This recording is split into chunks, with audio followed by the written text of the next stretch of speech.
I don't know that you with would. the St. George City backstop attached. Yeah. Well, That's see, critical. there's that. I mean, there's a lot of other issues around that. How do you deal with some of those things? Yeah. But if your sole concern is protect those water rights, that's how you do it. You have to get them out of the water You company. guys understand the backstop? When I say backstop, what that is? Nope. The canal company has an agreement with the city of St. George that if they have to take a haircut because the surface flows aren't available in the river, that St. George will make up that haircut with reuse water for pumping costs. So every year you would be able to take your full allotment. Like this year, the Santa Clara Canal Company water was how much percentage wise? It was cut back to like 30%. Yeah, 30. Yeah, I don't remember. So instead of getting your full allotment, you only got a third of it because the drought, the water wasn't there. But the backstop lets you get water from St. George City for $1 or 1,000 or something. 75. 75 cents, Yeah. 1,000. So they made To up make the it other up. 2/3. Yeah, they make up the other 2/3. That backstop is huge. Nobody else has that backstop. House, Santa Clara guys got it. Jim Ents did a great job. But that backstop is there, and that's a huge thing that really helps the value of those water rights, maintain the value, because you're not taking that haircut every year during a drought period. So yeah, if we deed them out, if we talk them into deeding them out, we want the haircut or the backstop coming with it. Because that's the only way you really protect that volume of water. Problem with deeding And it may back not- is it's probably, it may not even be assignable though. So that may not be an option. half of those are St. George City shares. So they're half and half. Half are Santa Clara, half are St. George shares of ours, of our 49 and a quarter. So we have to pay an assessment in St. George and then have them to be used over here, another assessment. That's the other company, right? Yeah. Yeah, there's two So- companies. We've got shares in both. Yeah.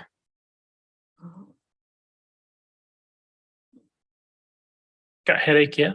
A little bit. Okay. Well, I'm gonna have Matt put together some language, tweaking language for the landscape ordinance if we need to. Yeah, we can do that. I think the other question that we need ultimately some direction from the council on is in order to get something in place before our temporary regulation expires.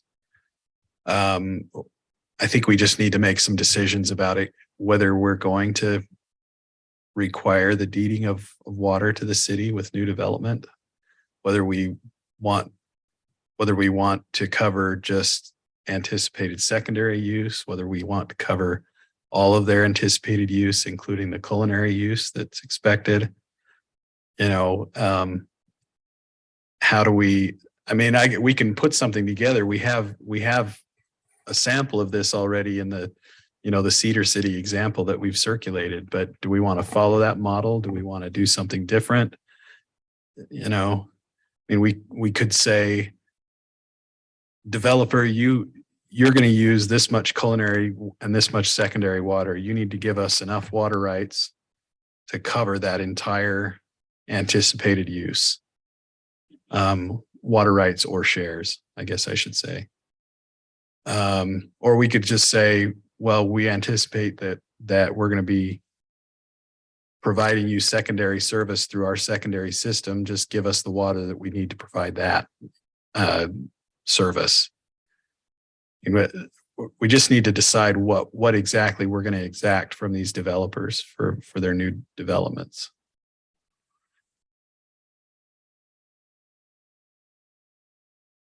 Okay, so I'm reading this, and then B on adopting a temporary ordinance protect and enhance the community's environmental, economic, recreational, and aesthetic resources by helping to ensure that new development projects are required to dedicate sufficient culinary water or replacement secondary water to the city to allow the city to service such new projects with culinary water.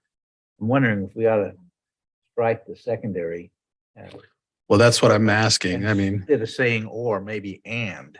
yeah, I mean, that's the question is, that's the findings that we put into place to justify the city, right? That doesn't mean it has to look like that in the end, but when this expires, if we don't want there to be a gap, we need to decide what we want it to look like.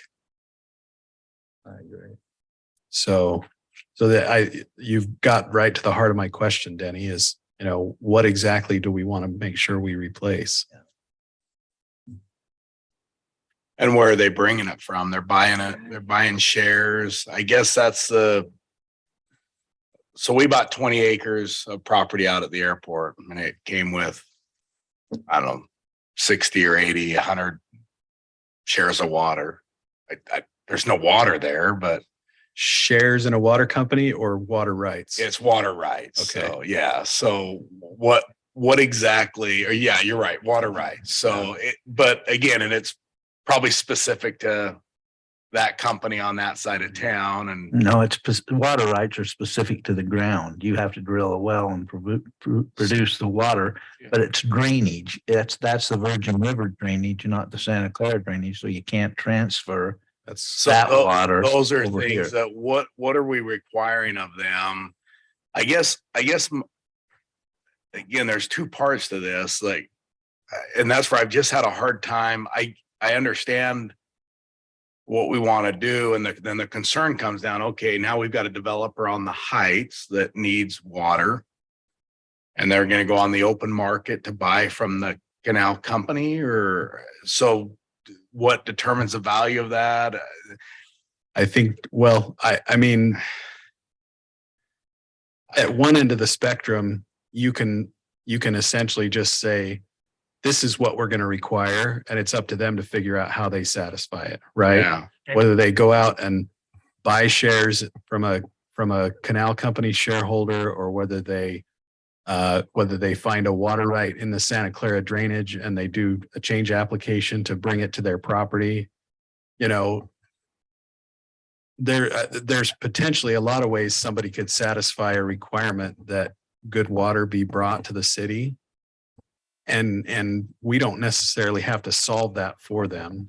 So We it's just have to tell them what's required. I guess that's my question, not understanding enough of it, is how hard would it be for a developer on the heights to satisfy this? And in today's market, Matt, and maybe educate us here, what would it take? I'm going to go develop 40 acres up on the heights of quarter-acre lots. How much water under what? I mean, we've got some different options here. We got, whether it's just enough for, how much water are they needing to bring for that? And how hard is it to find in today's market? And what is the value of that? What is that going to add? Because ultimately that's going to get passed on to the end user. So what is that? I guess 3 questions there. What does it take? How much is it? And how hard would it be to acquire that? So if we just let's just talk about water rights for a second, and then maybe we can talk about water shares too. But with water rights, the state of Utah recommends or has a defined water duty for one residential connection or one domestic connection of, I think, 0.45 acre feet is what they recommend or require. So if you're going to go out and bring water rights, if the city requires the developer to satisfy its full anticipated use of water, the city could say, we require you, developer, to bring 0.45 acre feet for every single family home in your project. But that's 0.45 acre feet of culinary water. If they have irrigation water, they would have to go to the state of Utah. They would have to get a change application approved to change the use to culinary or municipal, and they'd probably take a haircut, right? 40%. Yeah, they'd probably take a 40% haircut. So they're probably looking at getting closer to what, 3/4 of an acre foot of irrigation water for each residential unit. I don't know what the market price is for that much water in Santa Clara? Thousand, Is it 20,000? Share. 20. Well, and a share is 4 acre feet. Or acre feet. okay, so, Is so that- let's just say 5,000 an acre foot. So that's, you know, 30 on a 40-acre development. yeah. So, I mean, this is all, it's an example. I don't know how real it is, but it gives you a sense maybe. So, and then if we talk about shares in the canal company, then, you know, you could service or you could irrigate 4 acres per share, right? How are they converting that in the canal company to a domestic or a, They're By they're flow, but just doing. because they're just doing outdoor irrigation. Okay, so there would have to be potentially some kind of a conversion that the city applies to that if somebody just brings shares in the water company, because though that's essentially just irrigation water. Question I got is, if we make them bring culinary too, does that expose us to some issues with the water district and the impact fees? If we make them do irrigation, outdoor use, bring all their outdoor use, they still have to follow the ordinances and pay the impact fee to the water district, and they get the discount, takes away the outdoor use, and then they bring the outdoor use to the city. Yeah, And it would take that complicated impact fee calculation and payment mhm. and trying to figure out how you're gonna do the conversion from surface water to culinary, right? Yeah, That's gonna come in the future, in the next 10 years. We're gonna be talking about that. For this ordinance, I would think it'd be a lot simpler to get it on the books and to get something going if we stuck with the outdoor use. focus on the secondary. Yeah, I mean, I think that's fine. You know, it does simplify it because then we don't have to deal with conversion issues. It's just bring irrigation water or shares. so that proposes another question. Do we require new subdivisions to have secondary lines, whether there's wet water in them or not? That's got to be wet. With Right the now, that's plan what that we're in the doing. future, you will be required to have the secondary water. I think, look at your development, I think we your remaining development areas. Mhm. Yeah, we don't currently, but we probably should. Well, the PDs, we can, if you put the ordinance in place and had them bring it, all the PDs would still be fine, outdoor use. We can provide that. That's taken care of everything on the north end. Solace has already agreed to put it on the single family, so basically north end goes off the table. With the exception of maybe the Yance parcel. And it's available there too, so, and it's talking PD on that one, so we're okay there. Come in the valley. Most of the undeveloped valley properties have water. Mhm. So you're probably gonna pick that up, and the South Hills is beyond even my imagination, so. We're covered, right? So Yeah, but we're So still, on that- but that still doesn't answer. I mean, you have the valley properties have water, but if they develop, there's still a question of whether they actually build a secondary system to service the new I development, think right? if you're gonna require them to bring that, I think you'd have to require almost exact the secondary system too. Yeah. So we would just change our subdivision improvement requirements to include secondary water along with everything Ivans else. does that now. Well, Ivans yeah, has done others it for do. years. Yeah. St. George has done it now. They have a provision to where you can be excluded from it if something doesn't make sense, like poor soils. You can get a poor soils exclusion, so you don't have to put in a line that's never gonna be used. Poor soils in the sense that you're not going to irrigate it anyway. Blue clay, solid rock. Gypsum. It's documented stuff where you don't want, it'd be like Santa Clara Heights. Mm. You don't Well- want it up there so you can exclude it. But otherwise you have to put it in. and South Hills will probably be that way. That'll have a limited, again, you're not gonna be running your irrigation system through your drip system anyway. It clogs up your emitters, and I guess you could change how you do I it. would- but- I don't think you're gonna see secondary system in the South Hills, just Yeah. with the nature of the beast. Just to go back on just real, so we all kind of have under that math, if it took a 40-acre subdivision at quarter-acre lots, you're getting 3 to an acre, you're getting 120 lots. You're needing 30-acre feet of water in that at 5, you're spending 150. So you're looking a little over $1,000 per lot under that scenario in today's market. That's what I was trying to Well, get. But back, you gotta back the savings you get too. I get that. What I'm trying to do is just understand. That's what I don't know enough about water and water shares and the cost of water. I'm learning a lot. We could solve this in a matter of 10 minutes if California just pulled off the ocean, literally, if you did that, your Lake Powell would be full in 2 years. But that's a whole nother story. You put desalination plants down there and take them off the Colorado River Basin, the entire interior west is fit. We've got the water. That's for another day, but that's an easy way to do it, but we're going to literally argue about this for 30 years. And so, but that's what I wanted to know is I just wanted to know what the cost is, to the end user, because all that's going to get passed on to, the buyer. And so In your scenario, I still think it's a cost savings to do. I don't disagree with that. And today, the thing that's hard is I think over time, and we're talking about numbers today, that's going to change. I mean, that 50% discount to the Water Conservancy, I think is going to change over time.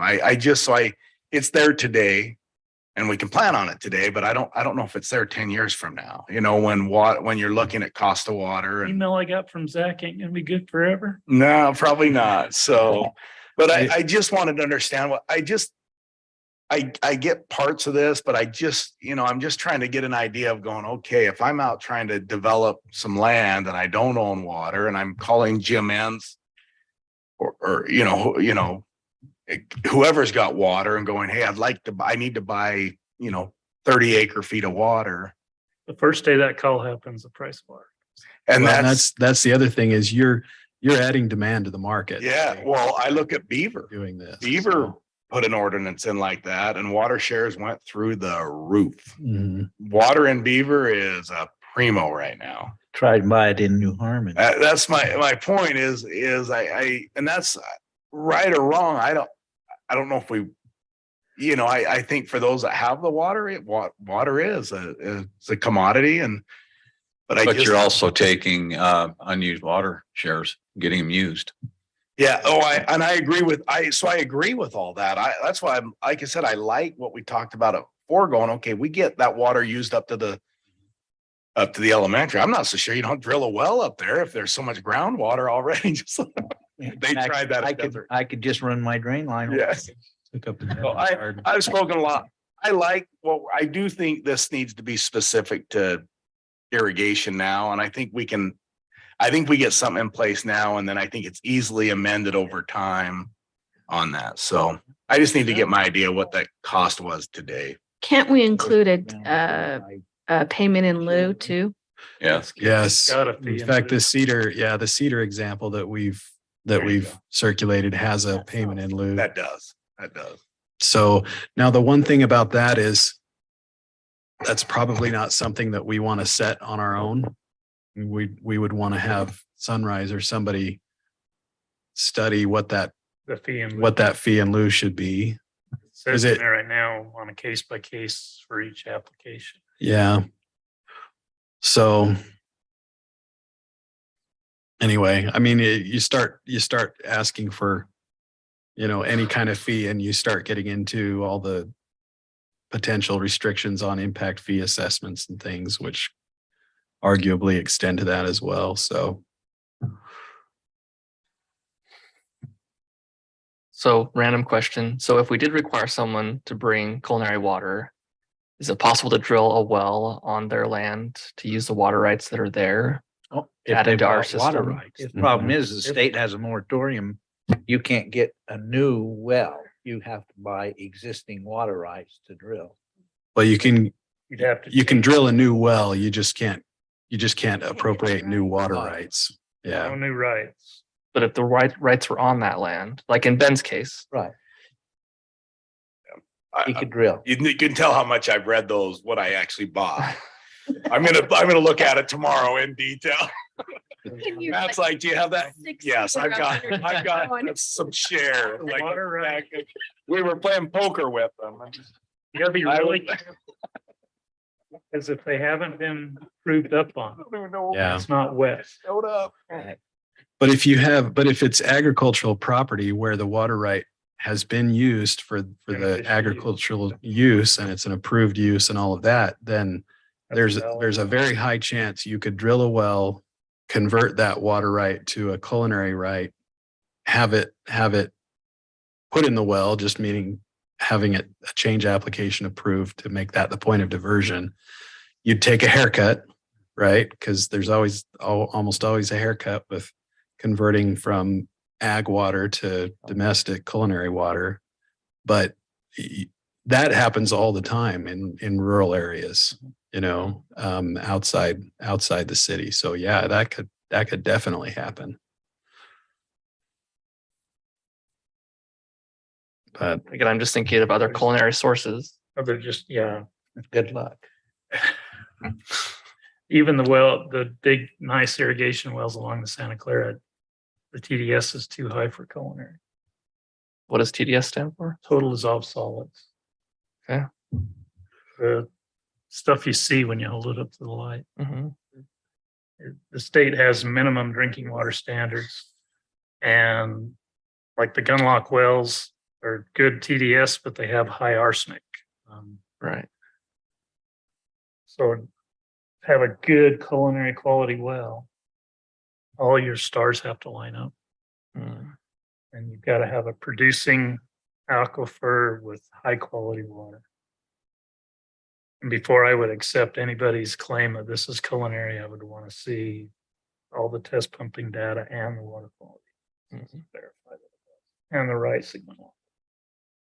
And that's hard to find. The cities have been looking for that for the last 100 years and swallowing them up as fast as they find them.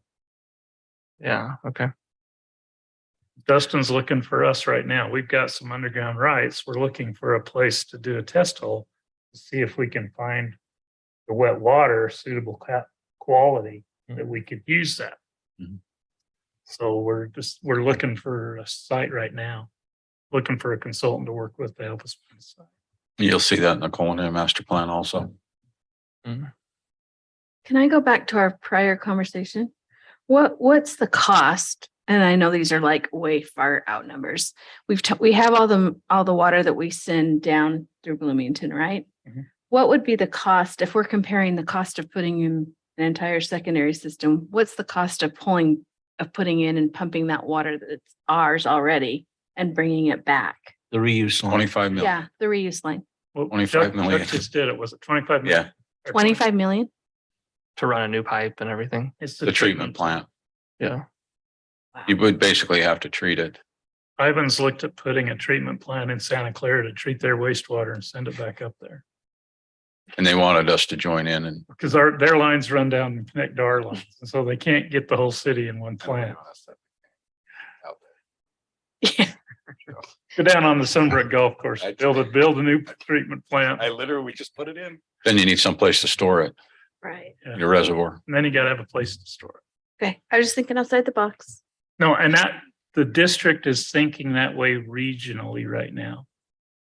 Of taking the combined effluent out of the plants at Ash Creek and Bloomington and treating it so it can come back into the systems on a regional basis. As culinary? It Wow. will cost more than their culinary water It's does. the right now. reverse osmosis scenario. It's the prices makes Lake Powell look cheap. Wow. But that's on the list. And That's what Vegas does, right? what? Is that similar to what Vegas does? Yeah, Vegas does the same thing. Mhm. Well, Vegas And they pump similar. it back into totally Lake similar. Mead. They put it in Lake Mead, they suck it out of Lake Mead. And they, just as they grow, their effluent grows and they can take more water out. They do it all over the world. You just have to pay the cost. You just pay those higher rates to cover the cost. Desalination. We've avoided it forever. Desalination's expensive, but you're paying for it one way or the other and you. It's coming. You know, Boom. if you do desalination with nuclear power plant, it save a lot of money across the Yeah. board. Yeah. Hey, we're looking. Why can't we convince them, Ben? We're looking at Telling you what, desalination. we need to jump on a plane. It's like, hey, we could solve it. That's the problem. It literally, that type of acre feet going out solves your problem for every interior western state. They've been looking That's at doing desalination of Potempe for 20 years. Mm. They just can't find a place big enough to put the salt. Mm. It comes out of it. Paid out a lot of money. Yeah. Okay. Well, I think, Got enough to. yeah, Yeah. I think we've probably beat this horse enough that I can bring back a draft for a proposed ordinance. Perfect. And we'll work on a clarification on the landscape ordinance to make it clear that that the dividing line is between culinary and irrigation, not between That, public maybe private. Jason doesn't need the irrigation company control. Hmm. He achieves what he wants to do. Okay. Good. Cool. Hey, Sweet. thank you for your comments. Your legs tired? Your legs tired? Oh, that was fantastic. Okay, residential rental properties and business license discussion. So This meeting's got all the good stuff on it. It's. Place should be packed. it should Yeah, be. there's not a soul. I got in here. I thought I was going to church, that there wasn't a baby. Thanks, Mayor. Someone's checking Hold on, the score of let's the hear World the Series score. game. Let's hear the The score score real. 0-0 in the second. Okay. Checked it before I walked up. Thanks. I don't think this item's quite as exciting as the last two items, but we'll go ahead and talk about it. I believe earlier this year or late last year, we talked about this. It's been a minute, residential rental properties and business licenses. As you know, in the last year, we adopted the ADU and IADU ordinances, the changes according to state code. Those two type of units do allow us to require a business license to rent those units out. The state allowed for that, so we could keep track of the number of ADUs and IADUs that are issued in each city. Actually, this year's moderate income housing report was already done. And I submitted that. That doesn't require that type of detail for this year.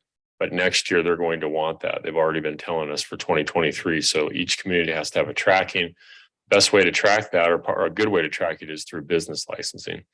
So right now in the city, for single family homes, townhomes, and short-term rentals that are individually owned, that may not be owned and maintained by a company, such as the resort communities we have at Paradise Village, Arcadia, Ocotillo. We don't require a business license for those. And so this is the discussion we had before. Do we want to do that, or do we not want to do that? Now, for a short-term rental, these are units that are occupied for 29 days or less. Generally, people don't stay that long. Long-term rental is 30 days or greater. And so really, this is just an open discussion with the council, how you'd like to handle this, how you'd like to move forward. If you give staff direction to do so, we could work on this. I think one of the things that we would need to do, I've talked to Ditzy Whitehead a little bit, who helps us, does a lot of the business licensing. She was asking about how we would get the word out if we did something like this. And so, if we decide to change our code, which is Title V in city code, for our business licensing, and there could be some sections in Title 17. I don't believe they're that specific. It's more about home occupation than it is about rentals. We could send a letter out to landlords or homeowners, giving them a certain amount of time. I don't know what that is. Maybe it's 30 days, it's 60 days, to let them know that they'll have to come in and get a rental license. But we could talk about parameters. Is there a list of those now? Does that list exist? I don't know. I'd have to ask Brock or Ditzy. Do you know if we have such a list? A list of, Rentals? Rental properties within the city? we can pull one fairly close through our utility billing, all those that I don't know. If you're talking just long-term rentals, Long-term rentals? I won't even put a guess to it. I don't know what that number is. I mean, this would be, you're gonna do both of them, right? Short-term rentals and long-term rentals? Yes, That's the discussion. yes. So the thought is, and I'll just throw that out there, if someone owns 2 or 3 single-family homes in Santa Clara City and they want to rent them, or they are a landlord, the idea is that they would get one business license and they could rent those, and that's similar to what St. George does. Every rental property would have a license type. Correct. Correct. But it didn't matter if someone owns 3 homes and rents them, they could have one license, just like an individual renting a single home would have a license. Well, We'd be- St. George does it 2 ways. Every single home is charged a $50 fee. 3 units. And if you have over 3, then you're charged $150. Per, or just one? No, one time. I think our business license is 150 for the year. 100. Is it 120, 100? something like that. It's like $10 a month. It's Okay. $120. Okay. What are we doing as far as the vacation rentals and stuff like that? We're supposed to be getting transient room tax. Yes. How is that policed? Well, so we require right now you're not supposed to be able to run them on your own. So you have to get a property management company. Right now, this is one of the discussions is that the property management company gets licensed in the city. But should it be the property owner who's actually running the business be the one who should have the business license? So not the property management company. Well, in my estimation, if your utilities shutting down a utility or anything like that, how do you do that against a property management company? Wouldn't you have to do it against the owner? Well, mean, if there's a the utilities are link- in an owner's name, Right. but it's just the business license goes underneath the property management. Where should the owner of the property, they'll be the one that get the business license because they're really the ones who are operating the business. It would be like on their tax return, it's going to go on their tax return for their income and. So that's those that are renting Airbnbs throughout the city, not part of Arcadia or any of those up there. Are we seeing any transient room tax from Mhm. those? Yeah, we see them multiple from Airbnb, VRBO, Vacasa, Southern Utah. There's a list of them that all remit sales tax and TRT tax. Whether they all are right, that'd be a good question. Like on this last sales tax, I believe there's one of the big ones. They did some TRT, but they didn't remit any sales tax. So, I mean, those are things that we have to then try to get with the state and have them do an audit. And so it's a little bit of a process, but those are things we do try to watch. But back when like Paradise Village first came in, I mean, you look at our TRT, everyone was listed individually. It was Paradise Village at Zion, and it was, you had them all by different names, but you could kind of track them. And now there's 12, and it's all just the main companies, all that are listed. They've all just condensed underneath the companies rather than the units. So then it's hard to track by a unit. You just have the business and say, but we don't know which ones they're actually overseeing or managing. So.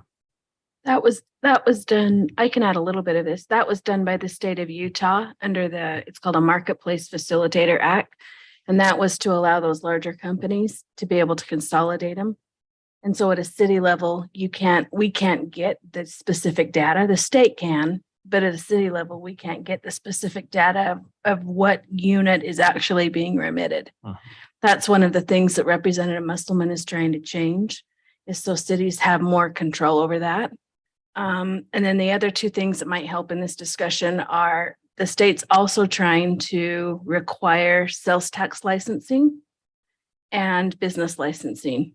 So those are two things that are actively being discussed right now for short-term rentals because they are businesses and the state needs to be able to know. Are they talking about keeping the tax or allowing the cities to get the tax? Which State. tax? If the state puts the tax on, Oh, the sales tax licensing? I don't know the answer to that right now. sounds to me like a ploy by the state to get. Yeah, I have another meeting on Monday. Well, we do, I mean, when like the property management come in, they have to come in with a state sales tax license to be able to, so they can remit their sales tax. So Right. those all have them. It would, this one then in, could still operate the same. It just, you just need the property owner to get the business license. Well, I think that's a good move. Yes, agreed. And I wanted to add, our list by business license fee is $50 currently. It's 50. And I think they should have to get that per unit. That way you know how many units you actually are operating. Well, the question I would have now, so yeah, let's take the development coming in with the 96 rental units at $50 a piece. That's, Apartments. yeah, apartments, that's a lot of money on a monthly basis too, and that adds to the rents that we're trying to create some affordable housing for the rentals. And to me, But an apartment project, would that be 96 properties or one? I'm not sure it applies on an apartment project Depends or a on 96 unit apartment project. who, if they're all owned at one person's. They're all owned by the one owner. individual. I would think Yeah. that would be one. Yeah, they're owned by the ownership, the well, leasing company. so tell me about the 185 units across from Lava Ridge. Is that done as 185? 185. Because he's deeded It's each. townhome, It's done. separate tax ID numbers. Because right. they recorded a plat, they're just renting for They're desert. probably all Village. under one owner, but there's Right, separate tax ID numbers. For every one of them. 50 per. Per unit on that one. Because it's not an approved apartment Right. project, an approved townhome project. right. That is unless you did something like what Denny stated, that, hey, you pay 50 up until a certain number, and then if you have more, you. I like charging by the unit just to track the number, so we know how many of them there are. Well, that wouldn't help you with an apartment complex. You'd never. And- Now, but you know in the apartments, I know that every unit in that is a rental. Right. Right, I already know that by definition. that's That's what a it rental. is. Right. All Isn't, the others aren't. isn't the other factor here that the reason, or one of the reasons you charge the fee is to offset your administrative costs? And, Yeah. if you're doing inspections on 100 apartments a year for a $50, Maybe there's a separate fee schedule for apartments where it's X dollars from 1 to 10. So as the number of units goes up and your costs go up, that business license fee goes up. So, Doesn't the license fee change depending on the type of business? So if I run a $10 billion dairy over here, my fee is $50 a year. yeah, I My think it, popsicle stand on the curb, my fee is Well, $50 and a year. the fee gets waived sometimes as well. yeah, I mean, all you're paying for there is the processing of your license every year. I mean, now we're talking about potentially, if we're doing the St. George model, we're talking about potentially having someone inspect units, and that's a whole additional cost. Yeah, because above 3 at St. George, they inspect your units. If you just add 1 or 2, they don't do any inspection. I think it's 3 and above or above 3, you have to get an actual, go and have inspections that your units are up to cleanliness and such. And I was gonna add, I don't think we want to get in the inspection business of rentals. no. I think we want to track it, but I I don't track think, the numbers. yeah, I don't think we want to go down that path. One of the questions I would have is on the city's side, if somebody is delinquent, when you come in to sign up for a rental, one that's renting it has to sign up with the city, right? For utilities, For Correct. utilities. And if he gets or she gets delinquent, who do we go after? the person who's the utilities in the name, which could also come to a whole nother question or discussion, is that if you don't put them in the renter's name, you leave them in the landlord's name all the time, the utilities. That's exactly the way St. George does it. Yes. You've got the It's in the option. owner's name. And then if there's a problem, they just attach the owner. And we spend, Get the bill. The Yep. Utilities. you can send them to both. You can send them to the owner and to the renter. It is, and you could ask Sherry and Debbie's online, the amount of time that is spent, staff time of move-ins and move-outs it's a lot of time setting up new accounts. And so if you left them just in the landlord's name, the owner's name, saves a lot of staff time. Well, and don't you have somebody shut down a meter and go out Not anymore. while you've got it on computer? Our new It's system, yeah. basically Still the same. Yeah, new system, Sherry can do it from her computer. Shut down somebody's power right now. But that's only for your long-term rentals anyways. Your short-term rentals, you wouldn't have that. They would just be in the owner's name regardless. Correct. Yeah, it's just on the long term. Yes. But they'll, they say got it's that, a Gary. lot of Yeah. time spent. I like having it in the owner's name. across. I But don't. She doesn't. I I don't. know she does. Yeah. Don't they have a connection fee when they roll it into it, when they start a landlord account? With an Well, accompanying like deposit and everything? so on a landlord, if the landlord chooses, the landlord can have it when the renter moves out. The landlord can have it roll over into their name. They set that up. Right. So when the new tenant comes in, they sign up the $50 admin fee and the deposit And the $50 admin fee is for, to run through setting up the new account. so I'd say it's to set up the new account, read the meter. I know that, but $50 doesn't, know that covers that time. you think it doesn't to cover that time? No, If you adjusted that fee, you could cover that time and don't you require a deposit for the tenant for a new connection? I don't know. I think that you can get that waived. We do allow, I don't know if it's just on, Can I butt in? This is Debbie. Hey. It's the voice of God. Hi. The voice from Hackensack. So hopefully I don't lose connection, because we barely have internet out here, but. So I worked at Ivans City really quick. Can you hear me okay? Yes. Mhm. Okay. So when I worked at Ivans, they did that. They left it in the name of the landlords, and then the tenant, the landlord could say, yeah, give a copy of the bill.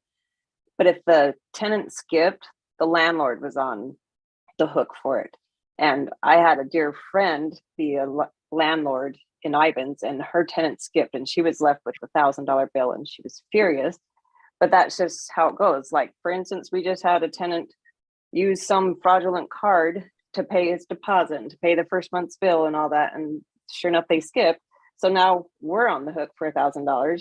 We'll try to turn it over to collections, but we won't get it.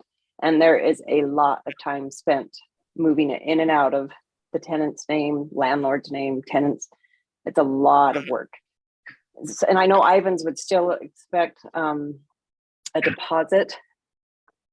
So that doesn't change. It's just who is ultimately responsible for it, and also a time consuming factor. Moving it in and out is very time consuming. Hey, Debbie, state your name for the record. This is Debbie Bannon, Finance Director. Thank you. Mhm. Well, I know Washington's still allowing it, but maybe they'll stop as well. The same. So doesn't St. George gives you the option, or is it all in the? It's all I in, don't the know. in my particular case, it's always been in the landlord's name. Hmm. So, but they do, I mean, it's in the landlord's name, but when you put a renter in, they bill the renter. If anything happens, they're delinquent or anything, I'm liable. on the line. Okay. But do they require the tenant to apply and everything and give a Mhm. deposit and And they do everything? get a deposit from them. And I'd be fine with that, at least if it starts with the tenant. But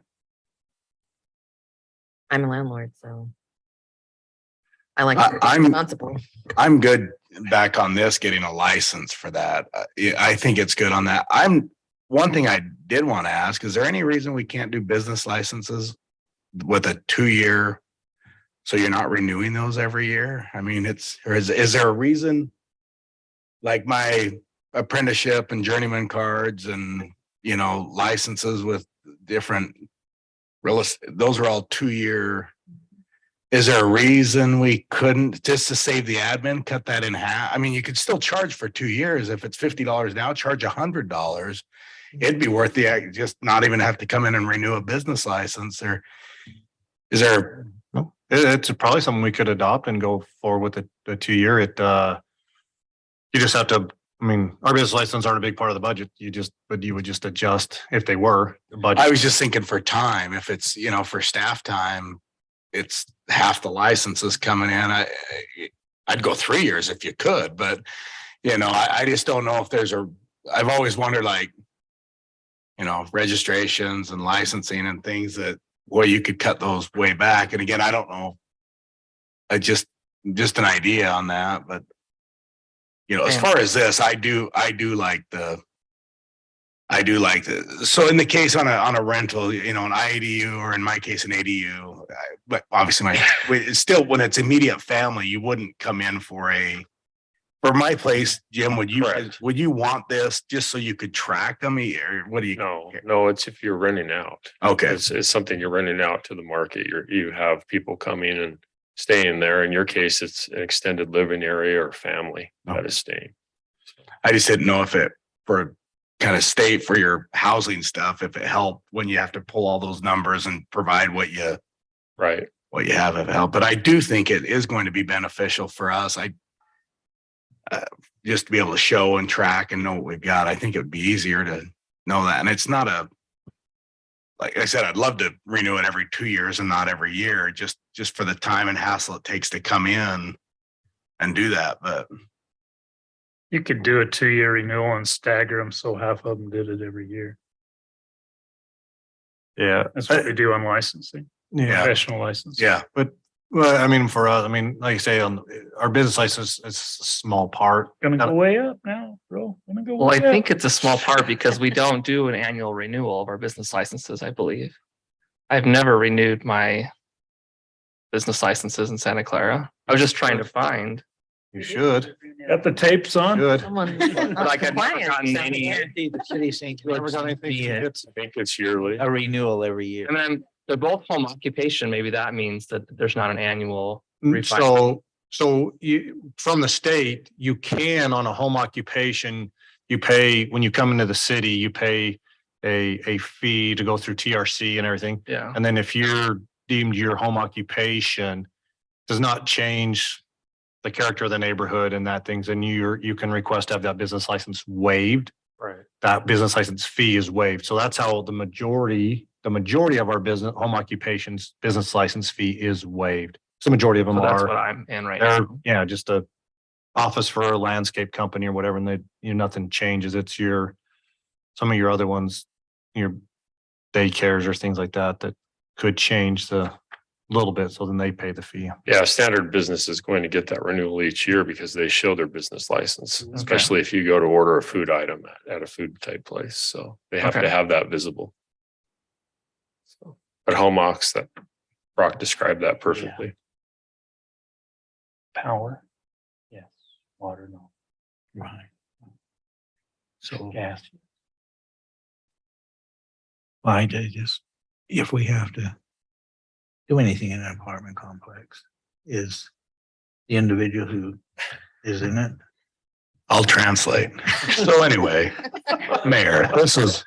Well, I just think in an apartment complex, if you've got one meter, then I could see the owner paying one fee. But if you're metering and you have to have our staff checking meters, I'm not sure that one fee is enough. I mean, the way ones have been talked about, the water is on a combined meter. Power would be on a separate meter. Gas would be on separate. That's how the ones that are proposed are coming in. Power is That's the one that we usually- can shut That's off. been based on the applicant. The applicant wants to do it that way. Yeah. So that they sign up for their own power. I would just have staff go through everything and just put a proposal together. You guys know the time it takes and on that and just talk amongst this and just brings, like I said, let's look at it and see what you recommend. Wouldn't you think? I'd like to make sure that we track them so that we can track the number of rentals. And you can break them down the way you've done it. Jim, I mean, as far as ADUs and IEDUs and standalone rentals. Right. The short-term rentals are gonna be Short-term rental, I probably the more difficult want to see that ones. breakdown. Because we know every city, every community has ones that aren't legal as well. So, But that would even make it easier to identify, is Yeah. if you're requiring that business license and then you hear word of Mhm. one that's possibly being used and you check it against your business licensing and there isn't a license. Well, and if you request that TRT tax thing from the state, Yes. then you can, if you get that list, you can compare and see which ones have been paying, which ones haven't. Yeah, if they modify some of that facilitator agreement. And do we want to give a recommendation on the grace period to sign up for the license? Look and what's see what the reasonable? neighbors are doing. Once we've given them subject to them 60 days. Yeah, something like that. yeah, I can call around and see, do a little benchmark. Oh, you're talking about the initial sign? Just the initial, Yeah, I'd say 60 days. Okay. Well, we'll sit down with some folks, especially Ditzy and others that deal with this on a daily basis and come back with some information for you. Thanks for your comments this evening.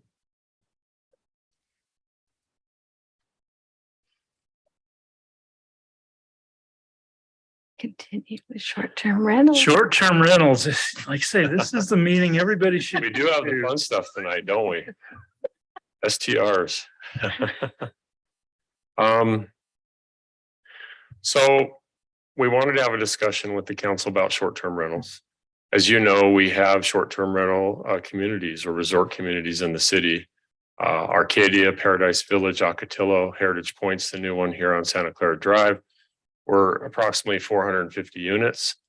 Additionally, Coyote Landing at Desert Edge, which is Robert Smith, whose name's come up a couple times tonight. That's been entitled for 120 townhome units, which are also short-term rentals.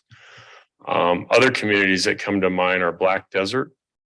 Just kind of running some numbers for Black Desert, as you know, they're entitled through their development agreement to a good number of units. Actually, that number's 1,937 units. I'm not sure what percentage of those units would be multifamily versus single family where they may be proposing short-term rentals, but we know they will come, especially with the resort golf course community. There could be some short-term rentals in that area. The Edge at Grand Desert is another one, or South Hills, you may know it by. That was entitled for 479 units, and those specifically refer on their plans to resort residential. So I would say that could be 90% short-term rental, if not more, 90 to 100%. So those two projects together, we have 2,416 units. We are working with Black Desert right now on their first project, which is large lot, single family, similar to Entrada. But we do know in Ivans, they're going through the process on some multifamily projects, multiple story multifamily projects next to the golf course. So we'll probably see some of that too, according to their master plans. So we have quite a few in place, and we have others that are in the pipeline. Right now, we have 2 zoning districts that allow for short-term rentals as a conditional use. That includes our PD zone. So in this case, it could be PDR or PDC that allow for housing. And so there are those zoning districts that allow them as a conditional use. The other that is less, but still does allow them is our historic district mixed use zone here along Santa Clara Drive. Staff feels that that's appropriate in the mixed use zone here along Santa Clara Drive, allowing for some potential housing opportunities and maybe some short-term rentals. We have a few of them. We have an inn right across the street, and we have other short-term rentals that have been approved in the past.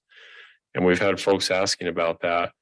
I think the big question is, how many short-term rentals do we want and where do we want them? The concern we have at a staff level is we don't get credit when it comes to the census on those units, and we have quite a few because they're not primary residences or even secondary residences for that matter. They're rentals, they're short-term rentals. So do we want to stay in the business of resort communities and more short-term rentals besides the ones that are always already in the pipeline, such as Black Desert and the edge of Grand Desert? Or are we okay with allowing more short-term rentals in some of our communities?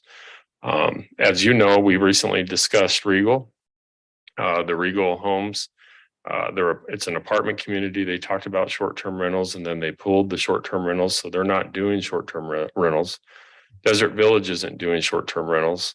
The Silverado proposal does not include short-term rentals. But there are others talking about those. And so, where is the council out with that? I guess that's the $1 million question tonight. And how do you feel? So the intent is just to get the discussion going here. Thanks.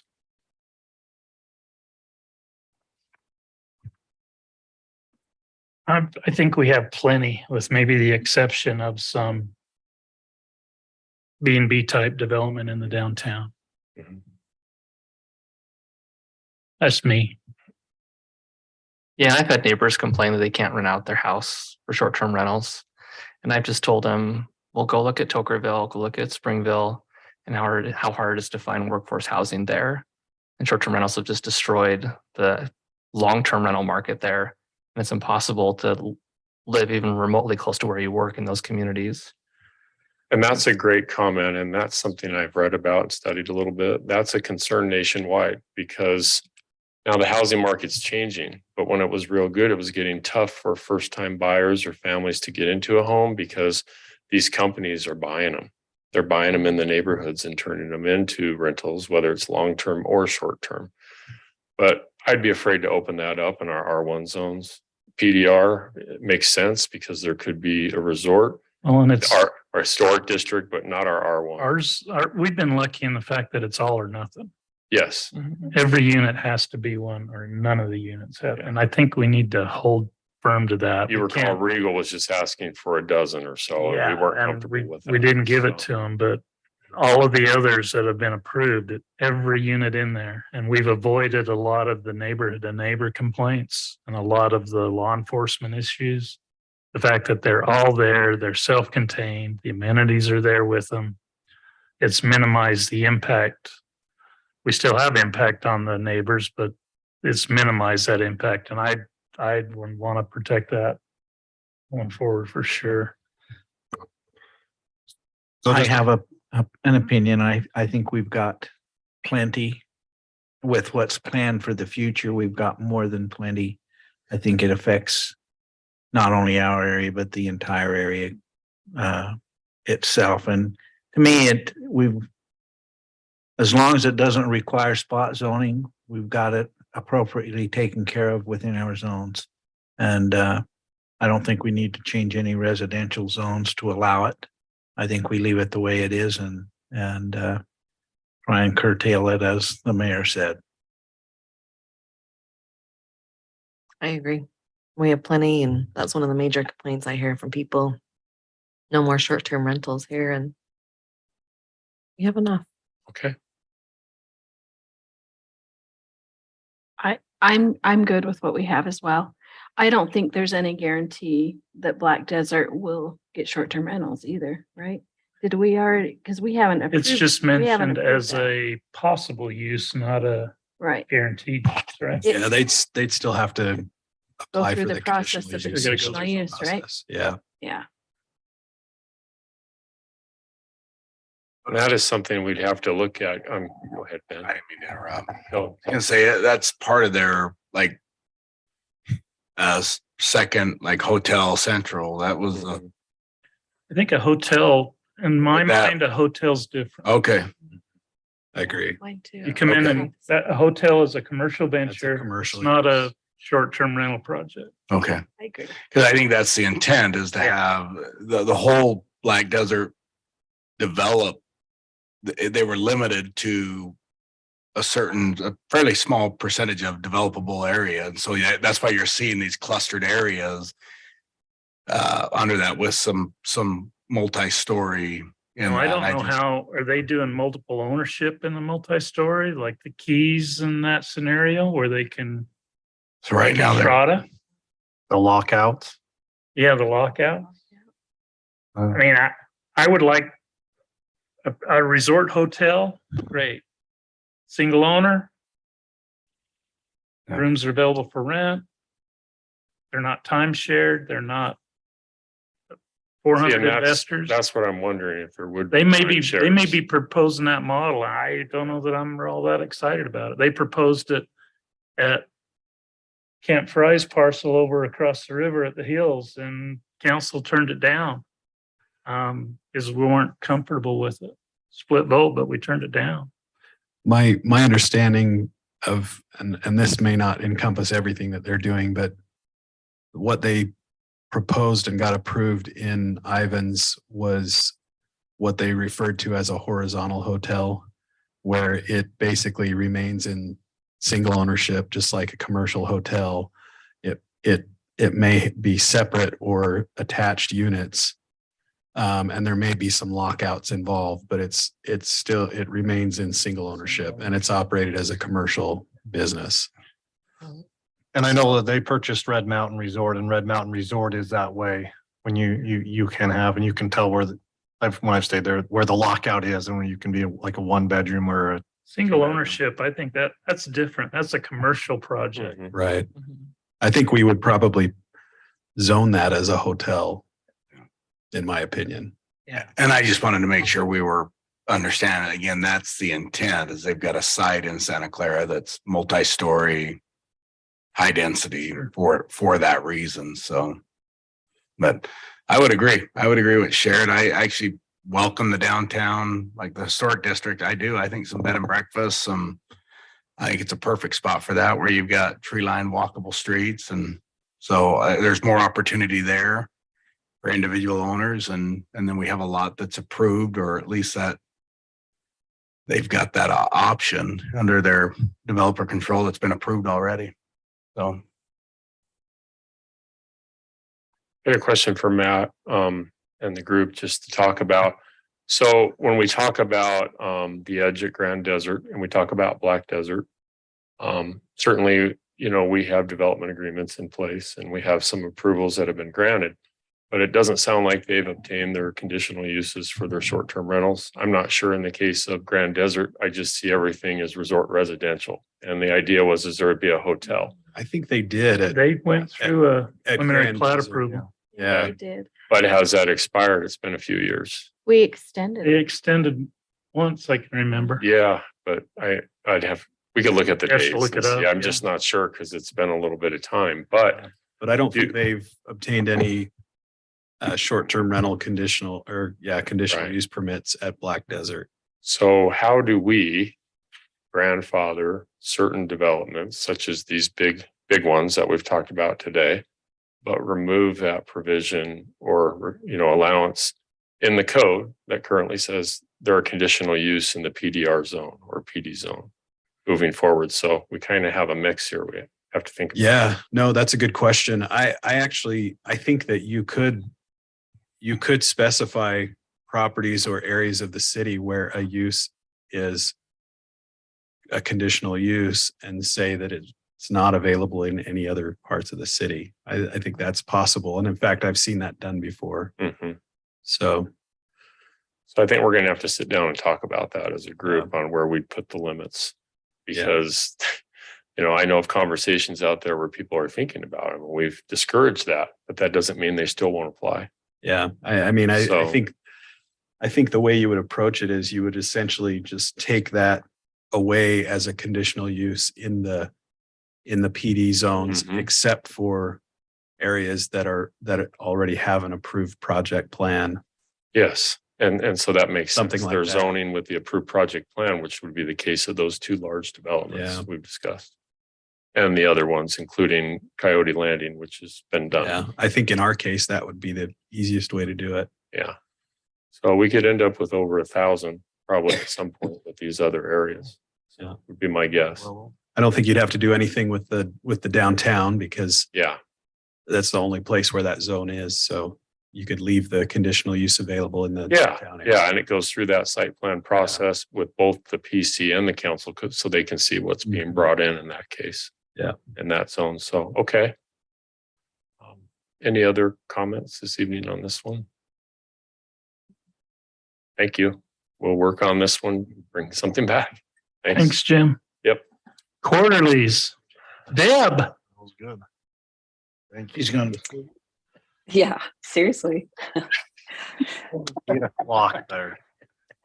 Great. I've got a very boring presentation after all of that. So stay awake. This is Debbie Bannon for the record, and I'm doing the financial quarterly review. So we're going to start on page 1 as Brock has it up. Let me pull it up. I was working on something else. Sorry. All right. So the first page is the general fund first quarter compared to last year first quarter. And then just 3 months of the budget. So the budget divided by 12 times 3, which in reviewing this, I like to look at the expense piece of it to see where we're at compared to budget. Because of course, like taxes that come in, our main source is sales tax that we don't get till like December, January, February. So again, I prefer to go look at the expense piece of it to see if we're in check, and we are doing good so far. Taxes up 67,000 across the different lines, and I will go into more detail starting on page 12 with the graphs with that.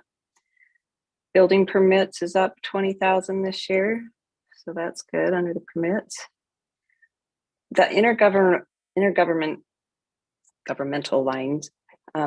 Last year, B&C roads, the auditors had us, and they still may do it. By the way, we are trying to finish up the audit, and we're going to have a few adjusting entries to last year. But there was a reversing accrual last year, so it lowered it quite a bit. And then also this year is higher because we have a much higher budget for fire and EMS. And when we have a higher budget, we have a higher revenue because Ivans pays more for it. So the difference there. Did someone have a question? Sorry. Nope. Okay. And please just interrupt if you have any questions. Charges for services. It was 43,000 higher, and that's just due to majority is our ambulance billing. We're just lower this year. We've received less revenue than we did last year for the ambulance revenue. And then fines and let's see. Fines were up, which is good. Miscellaneous, we're up not quite a bit, but we are due to the interest rates on the PTF accounts. That is why we're so much higher. So I guess that's one good thing with the higher rates is we are up. And then I'm going to jump down to the expenditures piece, unless anyone has any questions on the revenues. I'll take that as we're good. Justice Court. This year we're higher, and it was just due to the timing of when the payment to Trevor Douglas hit for our legal fees. We pay an annual payment, and it hit this quarter, and it didn't last a year this time. And then it looks like we bought a laptop computer for the judge, I believe. And I'm only going to review the expenses where we're higher than last year. So admin, we're good. Police, we're up. And it's tricky to explain, but the first quarter of every fiscal year, we do a true up of the last full calendar year. And last year, quarter 2022, we had our payment to police was lower by 144,000. And that was just due to the actuals coming in lower than budget. But this year, unfortunately, that was not the case. Actuals were higher.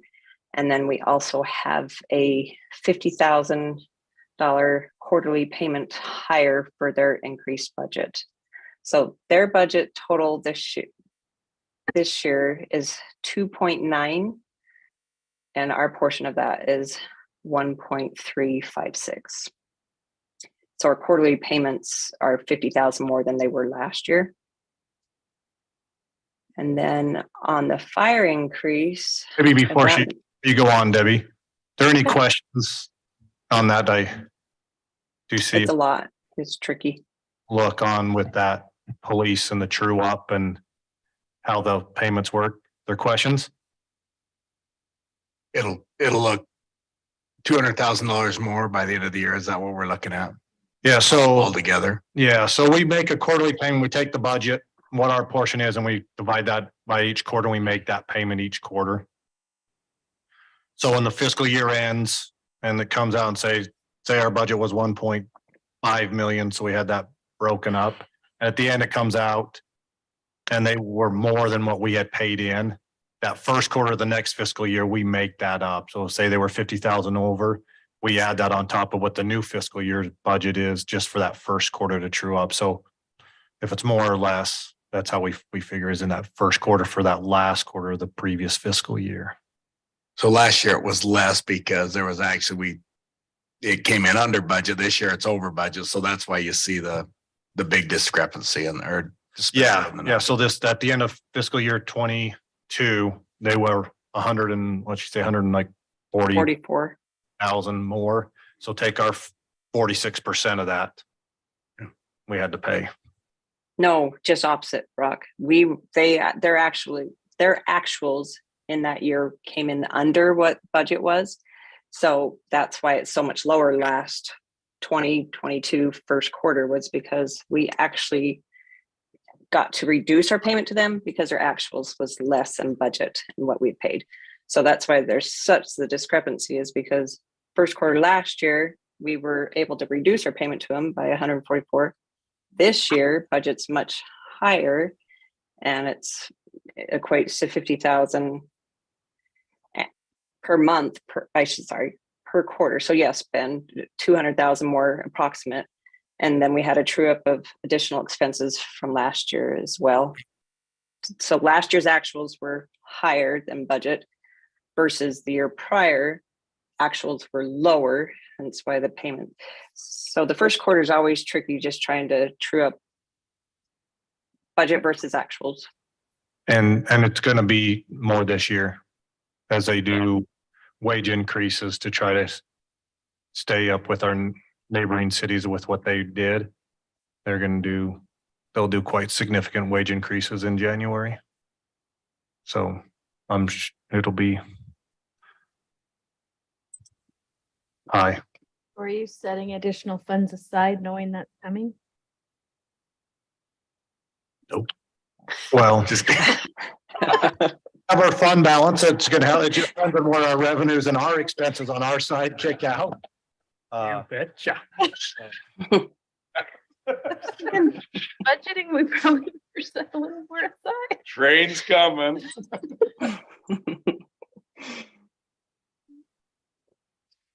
And you'll hear more about those needs for the next fiscal year coming up Yay. shortly. Budget retreat's right around the corner. Yep, you'll see me in February. So Debbie. same thing for the fire increase was due to this. The salaries alone was 127,000 increase from last year versus this year's. And then quite a bit repair and maintenance, just because I know the chief's doing a good job of trying to get everything up and running that has been neglected. So, yeah. You guys good on the fire? Yes. Okay, and there were, of course, not of course, but down at the end of this, you will see a detail of every department line by line of the expenses if you have any questions. And so building is up due to salary and wages because last year we didn't have the building official and the city planner versus this year, first year quarter. They were hired in second quarter last year. So that's the variance you see there.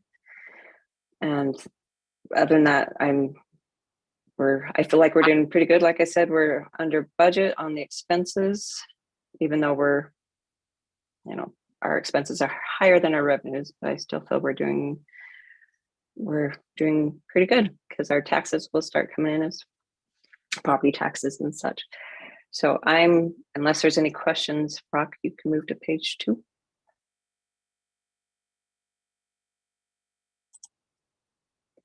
So this is just a recap of the Q1 revenue to budget. And again, it looks skewed because the budget is just, the year divided by 12 and then times by 3 for the quarter. And so that's why taxes is skewed.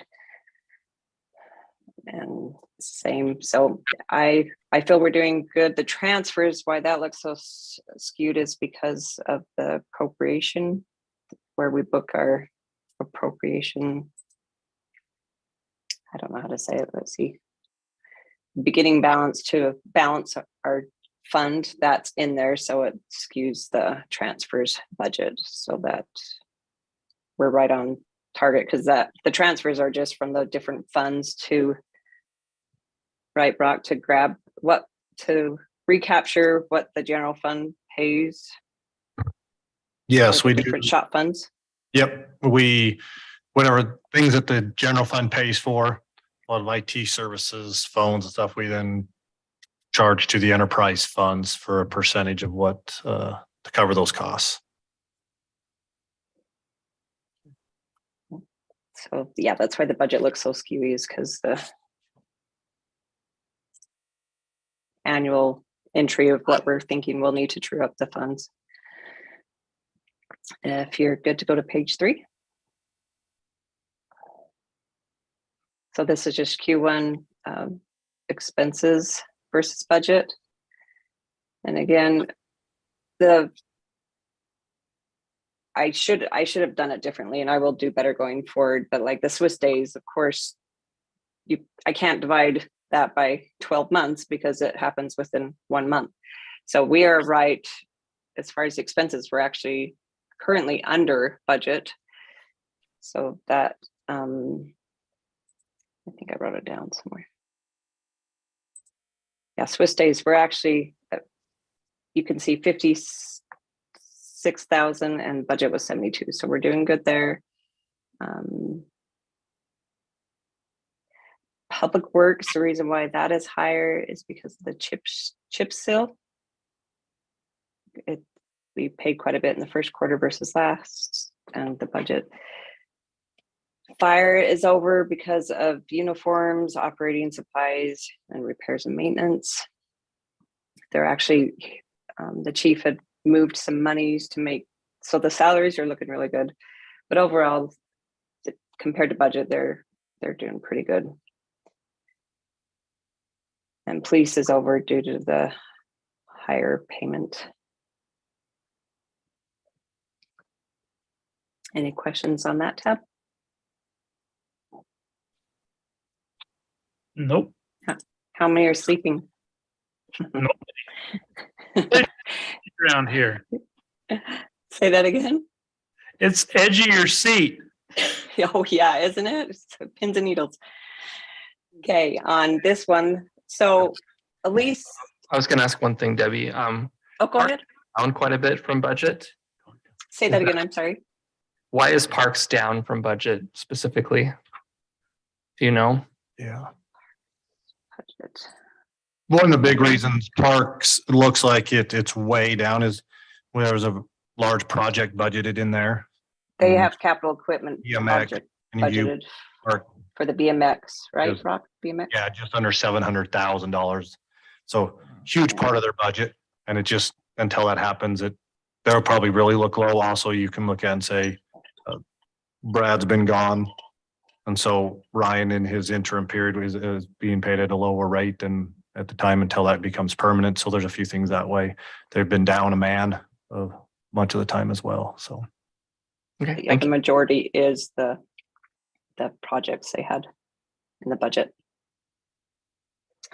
So on this next graph, the water fund, you will see 2021 and 2020 quite a bit higher on the graphs. At least I'm consistent in my errors because I looked at my last year's presentation and in 2021 and 2020, I was reporting 3 quarters worth instead of just the first quarter. So I truly apologize.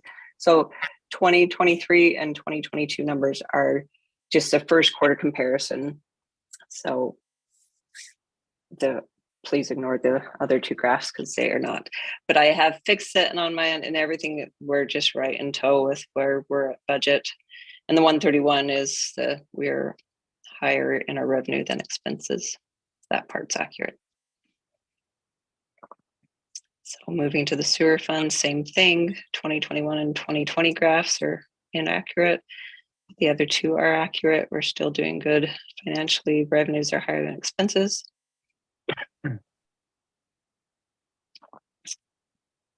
Unfortunately, the electric fund is inaccurate in more than one way because the UAMPS bill came in after I'd already sent the financials off to Chris.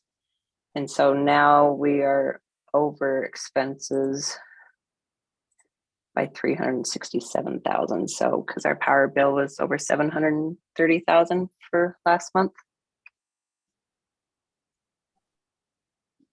So unfortunately, expenses are up more than revenues. The power. So pretty much just change that revenue over under to negative 367. Minus if we didn't have the PCA Yeah. involved, that number be quite a bit more. So So we're still seeing Yeah. a significant loss even with the PCA? Yes, You see Well- on a lag though, right? yes. A little bit. 2 Yeah. months, right? Oh, yeah. So we're seeing that, but it'll catch up because a lot of the PCA that's happened, they're experiencing now is Right. over the last 6 months. Right. So the big bills you're gonna see it over the next 6 months of us on that, helping out with the PCA on those expenditures for power. My PCA was almost half of my power usage. Yeah.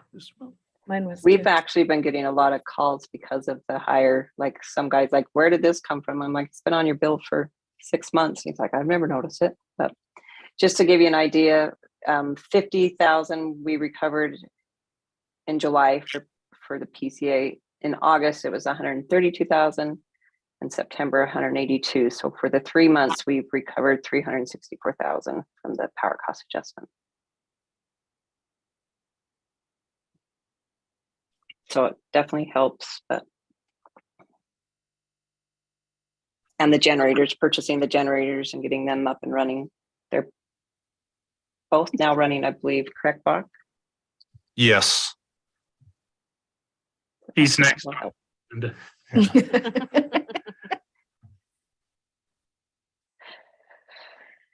And then the stormwater, again, the graph ignore, but we're still doing good as far as actuals, as revenues over expenses. And then if you just want to go to page 8, please, unless anyone has any questions on those 3 pages, 4, I guess. How many total connections? For Utility. Utility connections? we're 30, let me just run it real quick. I don't know off the top of my head. I think it's 38, I'm gonna say. 3,000? I think it's closer to 4. No, we don't have 4,000 utility connections. Electric, we're at 3125. That was a pretty close estimate when we did our reports. 31. 3125, I believe is what we were at, or 3124, something like that. And that would include things that aren't homes though as well, right? Would that include things that are not homes as well though, like Yeah. That's A pond residential. Any somewhere. connection, any connection. Yeah. Yeah, I apologize. 31, let's see, residential, I have 3164. And so on these enterprise funds, the revenue over expenditures is what, we're not trying to be crazy, but we do need revenue over expenditures to put money back into the fund balance for renewal and replacement. So it is important that we have that there So we can build those funds to replace infrastructure.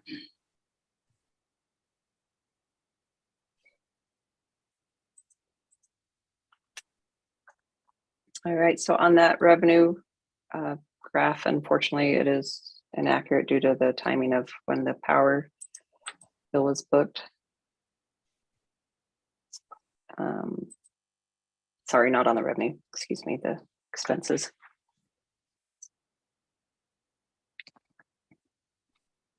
So that is now a 67% over budget on the expenses. And then that last just shows the different funds, revenue versus expenditures.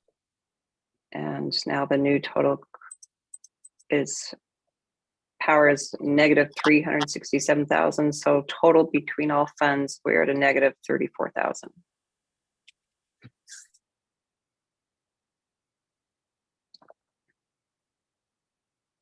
And then impact fees, we haven't had any expenses for the first quarter under streets, parks, and public safety.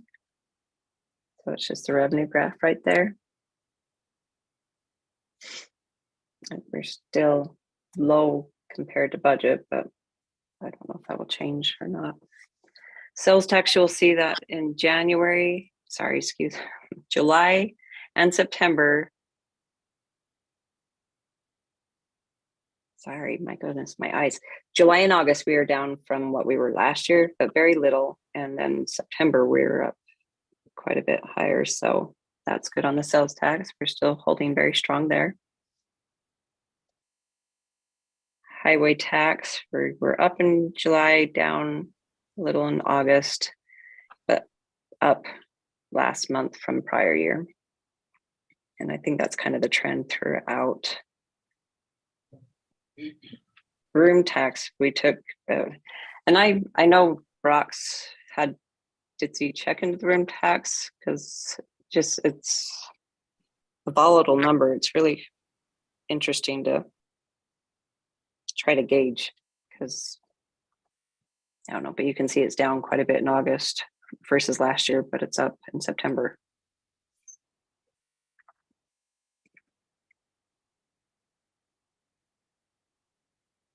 We're still, I mean, August was down a little bit. So was July. But September was up on the local auction tax, highway tax, and then wrap tax.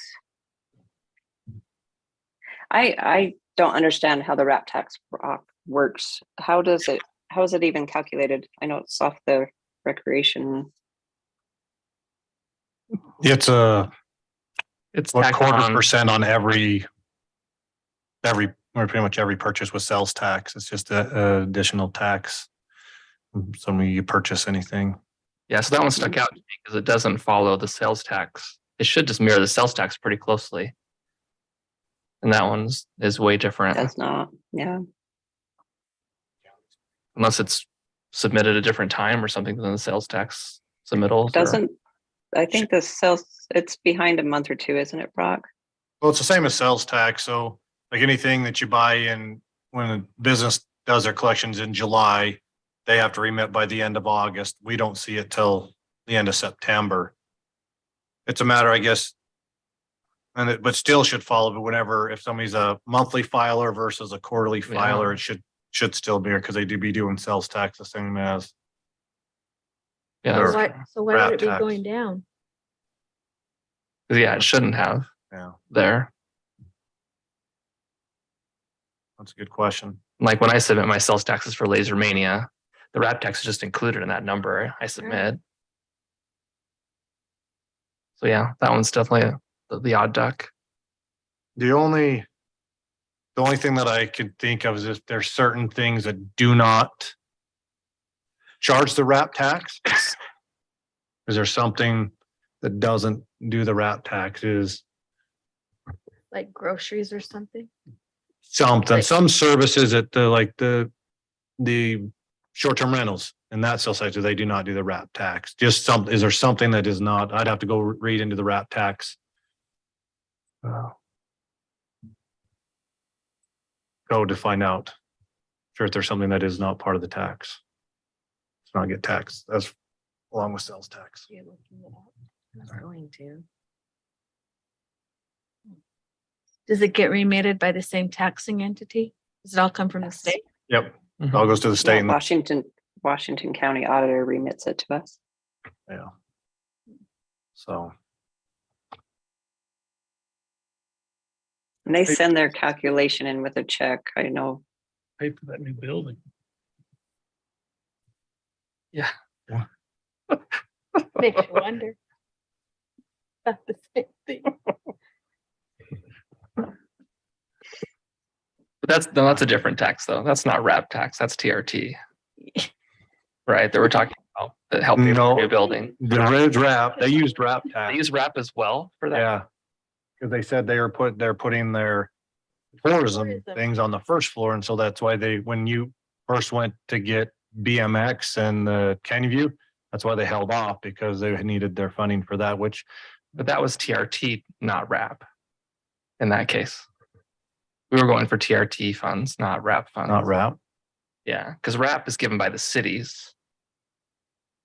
And then there's the county grants you can get as well. So I know like Heidi, first station from the park goes to the county and to us. So I don't think they use RAP taxes for the new building. Or if they did, it wasn't a large amount. Well, I shouldn't have used TRT. They shouldn't have. They use had- TRT for sure. I'd already set the money aside. It's all paid for.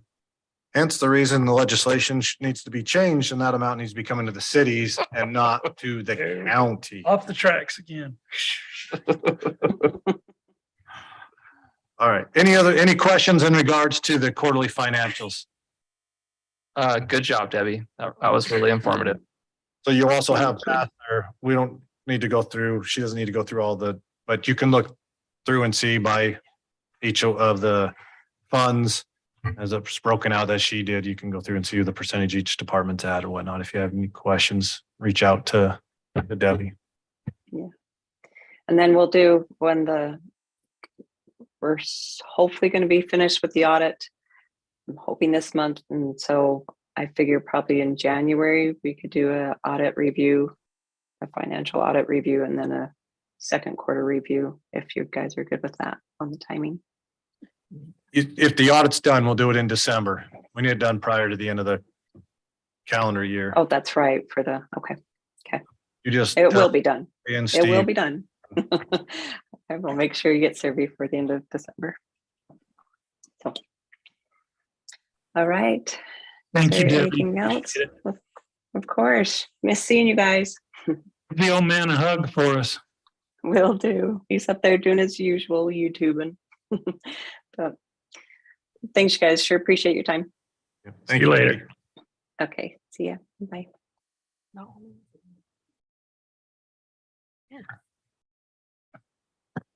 Brother Hall, Yes, sir. generation update. Yes. Go to the next slide, please. Good evening, Mayor and Council. Yeah, this year, I think we kind of showed, I think we made a good decision in buying the fourth generator to go along with a third one, with the prices that we saw in September. I don't think anybody predicted that we'd see those kind of prices in September. Usually we're done generating by maybe the first week of September, but we ran almost the whole month of September with prices. When pricing got up to $1,000 for a few days in September, it was pretty scary. But so this slide, you can kind of see that we're also thinking about sharing this slide on our website, just to kind of help educate the residents on what the city has done to try to mitigate some of the power costs with that PCA. We want to show them that we invested $4.8 million into this power system to try to alleviate some of the pain of that PCA. So the more we generate, the more we save on those expensive market price. We're going to clean this up a little bit so it's a little more easier to read and before we post it on the website and stuff. But this kind of just shows that first graph on the left kind of compares it to last year, what we were saving. September, you can see we were averaging averaging about $24,000 a day in savings. So that was very substantial. The reason it looks better than last year a lot is because in part of August is when we lost our generators, our two older generators, the generator end bearing, and then also the fan, the radiator on the other generator right towards the end of the run season. So we should have probably compared it with 2020 as well, give you a better idea. But this really does show that we saved a lot of money by running all four of those generators this summer. The one on the left just shows our total output, what we generated compared to last year. And that also a kind of a little misleading because we couldn't run all the time in August with the two engines that shut down. Could we go to the next slide? The graph on the left was prepared by Kelton at UAMS, and it just we had a meeting in St. George about a month ago with the Washington County area. And it was showing the generation compared to our load. So that just shows our load and our resources, and the green is our generation. So we were able to generate almost everything that we were short. So it kept us from going to the market a lot. We still had to go into the market on those peak days, but Washington City's power director, Rick Hansen, called me a overachiever, called Santa Clara an overachievers because our graph looked a lot better than theirs. They had quite a bit of white at the top of their graphs. That bottom right one kind of shows the same. The red is St. George City's shortages. The orange is hurricanes, and what's the green? The green is Washington City, and the blue is ours. So we weren't buying in the market for very much. We were able to generate most of what we needed. So there again, it just shows that was I think it was a very smart decision to purchase that fourth generator. This one just shows one of the worst days in September as far as pricing. This was September 7th, and it shows the pricing on that the right column there for a lot of hours. Even at 8 o'clock in the morning, the price was $1,000. This is very unusual. It's so hard to predict, but just that day alone, we saved $71,000 from. If we would have had to buy it on the market, we would have spent an extra $71,000 just in that one day. So total, kind of for the whole summer, we saved about $463,000, almost $464,000 from buying energy on the market. So. Good. Excellent. Awesome. All right, we're sorry. We made fun of you about the generator purchase. Well, I wish they would have been. I wish they would have been installed in 1st of July and June. It would have saved a lot more, but at least we had them for September. Yeah. But no, they're great. They're great engines. They run really good. They're a little more efficient than the older two. Their heat rate's better, so we get a little more out of them and at a little less cost. So anyway, any questions on? When's the dedication? As soon as they finish, there's still some finishing up, but they're in there right now doing the control panel upgrade on the two old engines to make them the same as the new ones. And they've got a lot of stuff kind of scattered around still. So once they get everything cleaned up, we'll do a lunch or something. The one at St. George, I attended the one in St. George, Yeah. Dixie Powers, and it was really nice. They did a great job with it. Good.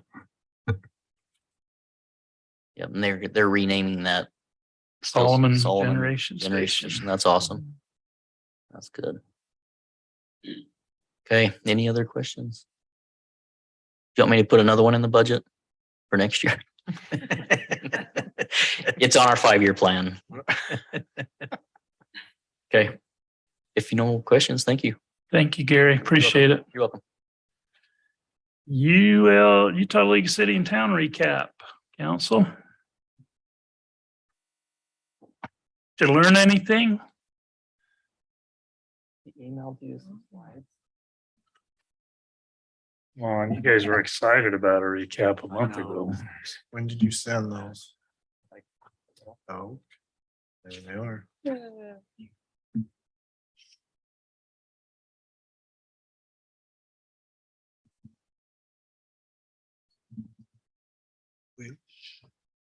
Can't.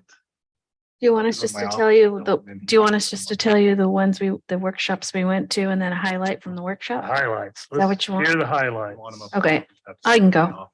Let's do that, yeah. So I went to the first day or this, whatever day it was. I went to fiscal stability and growth for small towns and mid cities. It was a gentleman from a company called strongtowns.org that came from like Tennessee or something. And one of the things he pointed out of the highlights was that we need to be cautious with growth because it can hide insolvency. And the example he gave was if you have a city and your city's growing, and you're going out wider and wider, you think you're growing, but your costs are increasing exponentially because you're going wider versus maybe growing up. So he said, just make sure that you're cautious because it can hide the insolvency. And then this, I went to a Q&A with him the next day as well, and it was really interesting. He talked about how there was a lot of questions about short-term rentals and how to deal with short-term rentals. And he says, we call them something different, but they've always been here. He said, if you think about things long ago, you had Western towns and they would rent out a single room in a Western town. And it was basically an overnight rental. It wasn't a lodging place. They were renting a room. We just call them different. He said the way that we need to take care of it is through zoning, but we've got to be careful with our zoning that we don't create issues that cause ourselves problems. We talked about a couple of different form-based coding versus uses and focus on spatial and not uses. And then I went to another one called City Design Fundamentals, which was kind of interesting. It wasn't as informative as I had hoped, but they talked about how the street ideal for a walking community is between 300 and 500 feet. That most travel trips are less than 3 miles. So make sure you create your subdivision ordinances so that everything's connected to allow people those opportunities. Parks should be every quarter to a half a mile to allow for the walking distance for residents so they don't have to drive. And make sure that you're including in your design standards green infrastructure and maximizing that because that's what makes your residents feel like they're a part of a community.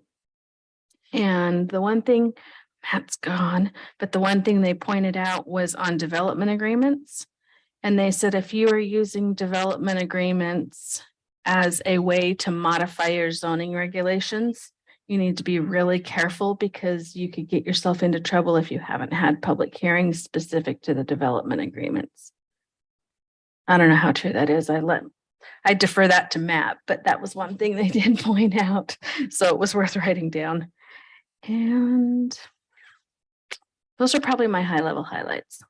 Oh, they did say that Utah was the 8th most urban state in the nation, which I thought was interesting. Percentage of people that live in urban areas, probably. So Cool. that's all I have. Anybody else? Yeah, I've got a couple of things. So I went to the Running Effective Meetings class and they definitely recommended a 3-minute limit on public comment. I think we have that in process right with the timer. They said 3 minutes is a good number to limit those public comments. And then there was also the suggestion to have a sheet in the back of every meeting where someone could leave their name and why they want to be contacted and about what. And it's just an easy way for for staff to reach out to somebody if they had a question about something in that meeting. So I think that would be helpful for us as well. And then the Mill Creek Commons tour was really, really cool, what they've done there. Kind of the takeaways from that tour were it was a really good use of public space mixed with density around it. One of the cool takeaways I got was they've done roller skating and they're going to make it an ice loop as well in the winter. But it's caused a really cool mix of communities in Mill Creek, where the refugees that live in one part of town come and the rest of the town comes, and it's been a really good way to kind of mesh those communities. And so it kind of just shows like how good a public area can be at creating those community bonds. And that might even help in our own community with like the Heights in the Valley and the disconnect that's there. If there was some way to get us all together, Swiss Days does that obviously, but that's just a once a year. This was like a weekly thing where people can get together and mix. And I just wanted to go over real quick this presentation. This is actually from the last league. So this was in April. I've been wanting to show this to you guys for a little while. Let's just go. I just want to cover just a couple of the slides. So let's just go to the managed costs one of managing costs through designated use. This applies to us on council. So the idea is we need to be really careful with our personal social media and mixing it with what would be considered public social media. And so these are all recommendations. I don't think that anything's like a super hard limit, but like we shouldn't be asking city staff to like run something on our personal account. And then we shouldn't use our personal social media for anything related to our official responsibilities. I know that's kind of tricky. Like you might want to tell all your friends, hey, come to this meeting, or hey, I did this on city council. And then, yeah, you don't want to solicit public views about things related to the city on your personal social media. And the trick is, which one was that on? Let's see. So if you'll go back up 2 more slides. So if you do any of that stuff, then, so the one that says personnel policy for elected officials, I think it's 1 more up. Or maybe right there. So that bottom line, if your account is deemed public, you can't block accounts, you can't delete or hide comments, even if they say mean things about your kids, you have to leave it on there. You can get sued because your personal social media has become a public forum, according to laws or whatever. So we just have to be really careful with that. And evidently there are a couple lawsuits like in process up north of where this occurred, where somebody on the city council said something about a meeting coming up and then got a bunch of people bad mouthing and commenting on photos and kind of, really slandering the official, and they went and deleted all that stuff, and then they're getting sued because you can't do that once you're in a public forum. You can't censor a public forum. So I went to another meeting on another class on social media in the most recent league meetings, and really the advice was just avoid social media as much as possible as a public official. And she said that's not possible for some public officials because they want to use that as a way to communicate with people. And so then it's just really being careful about having an official government account that you're using for all that, and then leaving your personal. Any questions? Just to follow up on that, if you like your personal email, you use your personal email for city business, your email now becomes could become public under they could subpoena emails from. So yeah, so if you're going to email on that, use your city email, run everything through your city email. Following up with good information. Yeah. And I will just add, it was interesting to read the story on St. George News about the text messages between St. George City Council members.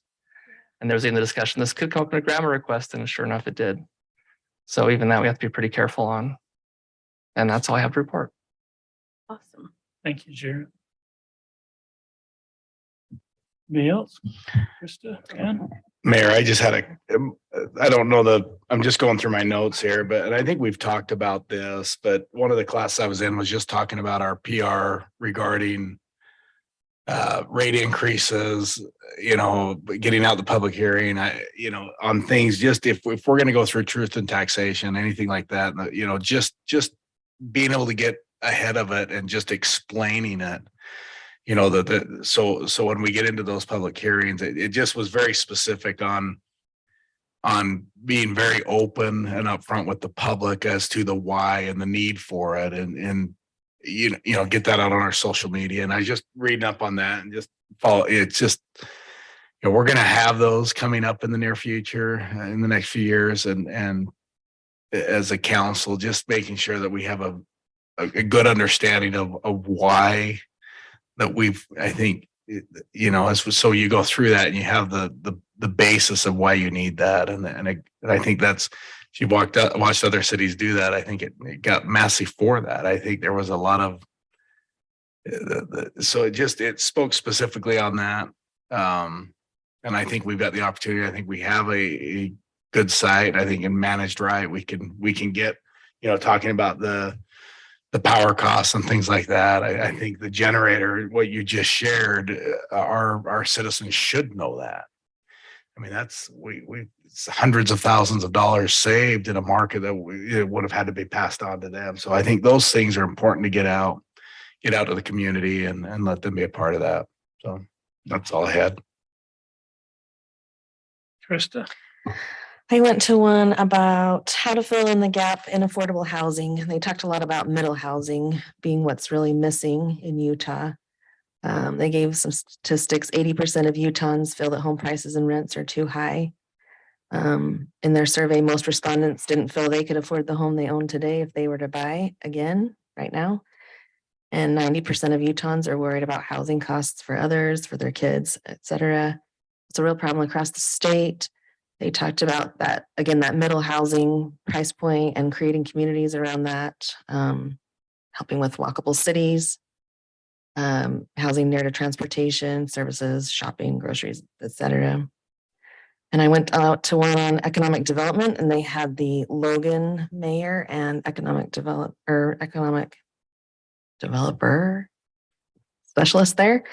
And they talked a lot about what they've done now in their city center. They're creating a really cool area for residents to come together, similar to what Jarrett's talking about. But they had to fundraise a lot of the money for that area, although they did use RDA funds and RDA incentives for developers, but they did solicit donations from like local companies. And she got buy-in from them, just by saying, you can invest in your company or your community. This is an investment in your community and in making it better, and just creating those economic opportunities for the whole community through those city centers.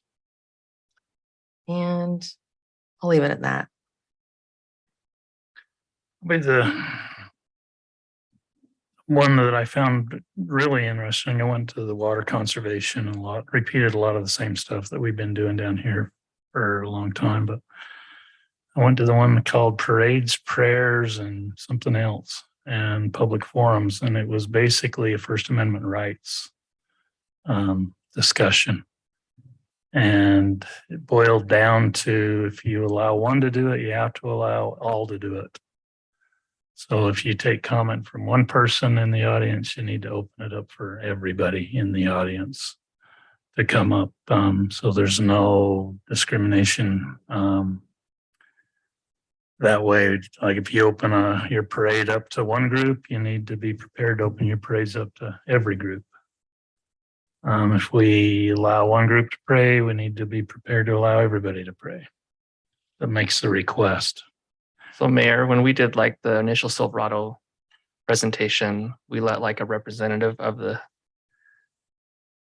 citizens come up and present to us. Was that wrong? Then we should have opened up to more. I mean, pure onto his is that if you're going to let one talk, you let them all. Now you can enforce your time limit. And on a non-agenda item, on an agenda, a non-agenda item, don't have to let people talk unless it's a public comment and you're seeking the public comment. But if you allow one, you should allow everybody.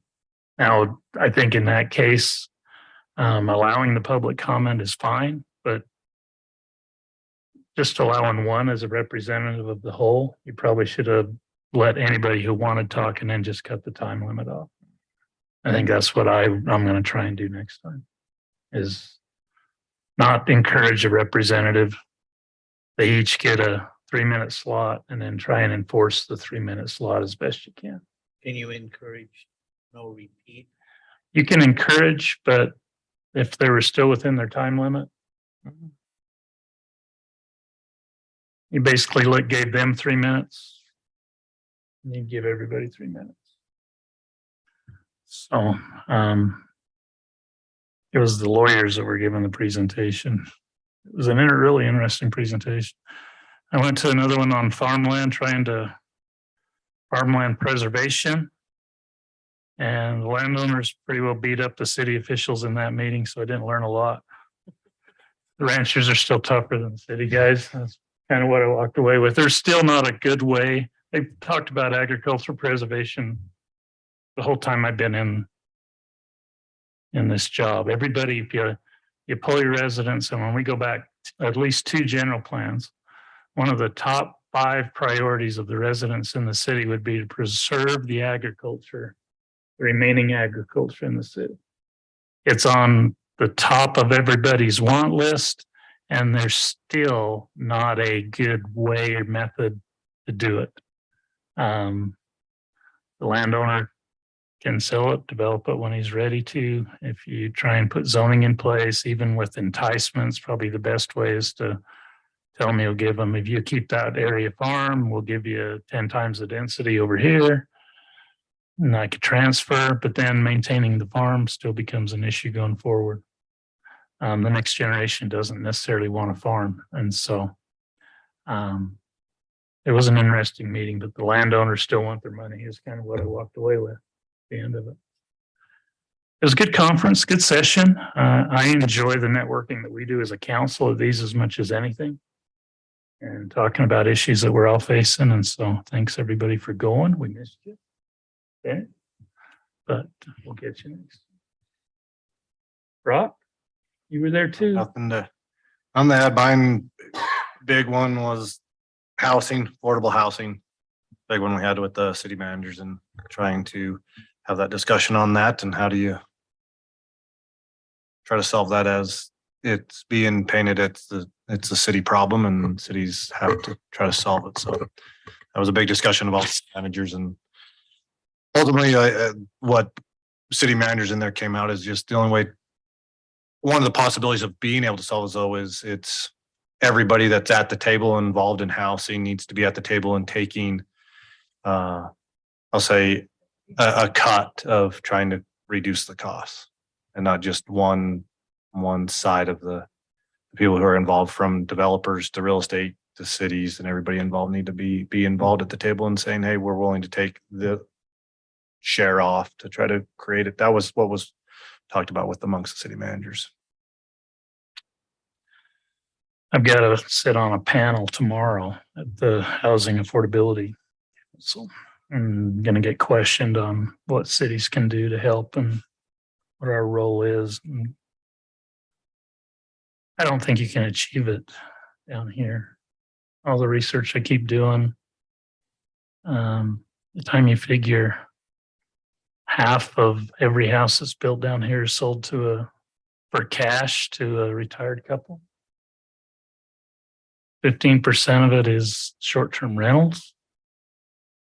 When you start taking off the available number of units that could come on and be attainable, it just disappears because of the market. The market is saying that that's not what is being built, or not what the demand is enough for to make people build it. It's almost pushing you into a corner where you're going to have to do like inclusionary zoning. If if you want 10 units, then one of those 10's you're gonna sell it to an AMI, controlled AMI. Some stuff like that, which I really don't want to do. They do that in big metropolitan areas, and it's kind of a Maybe you could invite Sitla to the conversation and. see if Sitla's they're got to willing. play a role, as I've thought. Sitla's got to play a role, and Sitla can take their properties that BLM wants and trade it for a BLM property adjacent to infrastructure that could be used for that. So everybody's got to play a part. Everybody has to come to the table. Mike Lee's got a bill running through Congress right now to allow RP&P grant properties for affordable housing, but there's not getting any support because the people in the East value our open space more than our affordable housing component in our community. They want it to stay open more than they want to see us meet our needs. So it's tough. Tough. But if you got any great ideas, make sure you let me know before like 1 o'clock or 11 o'clock tomorrow. Okay, staff reports. Anything more from Electric Power? I can if you want me to. Well, I didn't ask you to. I said if you wanted to. I'll just give you a brief update. The power guys have been up to the Veo plant last month doing the fall outage, all the maintenance up there. They've done a great job. Upgrades to the gens. I told you a little bit already. They're getting the controls for the old gens upgraded right now. I'm not sure when they'll be done, and then the new SCADA system is going to be November 14th. They'll start installing a new SCADA system and some control upgrades in the old Hassel substation by the skate park. And then Utopia, I've got a lot of their make ready for their power poles that they need to attach to. They're going to attach to quite a few power poles, and then there's 9 power poles that we need to add or replace to accommodate the clearances over roads and stuff. St. George has finished removing their power line through Crestview Drive behind lots there, except for the few poles by the skate park and that still have fiber optic on them. They're waiting for the fiber optic to get off to remove those poles. So all the poles through the heights there, St. George is gone. Community feedback to that? I think it was pretty good. I think we had a lot of happy residents because there were some of the poles that were like right in the middle of their backyard. It wasn't on the fence line, just where the line ended up. It was, some of them were right in the middle of their yard. So we had some happy residents. We had to place a couple of poles because our line was on the south side, their line was on the north side. And for us to feed a home on the north side on Crestview, we had to, some of them were attached to their pole and then went to the house. So we had to add a couple of poles in there so they could take their poles out. But most of all, I think we had some happy residents to have all that out. So and that's about it. Questions for Gary? Thanks, Gary. Dustin? Wanted to show you this award that was dropped off today by the American Public Works Association for Project of the Year for Sycamore Crossing of 2020. That was pretty They cool. just got that to you now? Just today, 2 years later. Would you like it? Would I like it? Yeah, I'll I'd love put it. it in the mayor's office, but Okay, put it upstairs. yeah. You want it or me? I'll take it. Put it, Oh, I'll put it in my office. Put it where it's gonna be seen. okay. A lot of people in my office every day. There you go. Had a, I got probably another one in my office I want to give to you too, to take it there.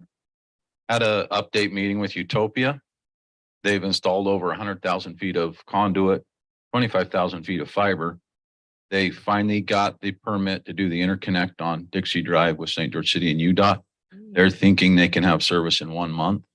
They're almost completed with the first phase. We've approved drawings for the second phase. We're getting ready to start the second phase already. So they're down to about Crestview Elementary already. So they're moving along well. The Public Works Department did a big drain installation at the bottom of Santa Clara Parkway where we've had some flooding at a home, and they added a box and some pipe and changed the curb and gutter up and made some real corrections there. It turned out really nice. They're getting ready to start crack seal season with the new crack sealer, so you should see them out and about. I've got some traffic signal upgrades downtown going in next week. Part of the materials being paid for by the MPO and the rest with the city. So one light may be down for a few hours on lava flow. And I've got basically one more upgrade to do at Canyon View if budget allows this year, and everything will be up to snuff and good for another 20 years on all our traffic signals. And that's about all I have. The four-way stop is working pretty good. I've only about got creamed one day. So now I pay attention. I just assume they're not stopping. Wait till they do. Worked out well. A lot of comments, a lot of good comments about it. And then Paul Graff gave you an attaboy for water line repair probably down on Country Lane somewhere. So the guys did a great job. Good. Glad to hear that. Questions for Dustin? Chief? Just short update, we're going out for the ISO. They actually came to us, but for the ISO rating. So that'll obviously affect the insurance ratings of folks, but hopefully for the better, so December 13th when the review comes, the reviewer comes out. Hopefully it'll be a short meeting, but there's just legwork working with 3 different, water supplies, Kayenta, Ivans, and ours. So packets to get done, testing on some hydrants and fun information to fill out. So, but we'll get that back to you folks, obviously, when they give us report. So, Okay, great. that's it. Thanks, sir. Cody? Good evening. Quick update. This is a year we've done 51 permits. I had Selena pull a quick report on what we'd done last year, because last year we did well last year too, and we're ahead of that. We had 49 at this point last year. October was off the charts. We have 25 permits we've issued, and we have 20 that are waiting to be purchased. And then there's a couple we really don't care about. Shakespeare development. They won't give me a permit. Jeez, I just want to give He's got some corrections. I mean, this guy, he's rough. Otherwise, I want to thank you. I'd feel terrible if I didn't say thanks for lunch tomorrow. I gave Dustin 75 minutes to wrap it up, and unfortunately, he went 85. So thank you.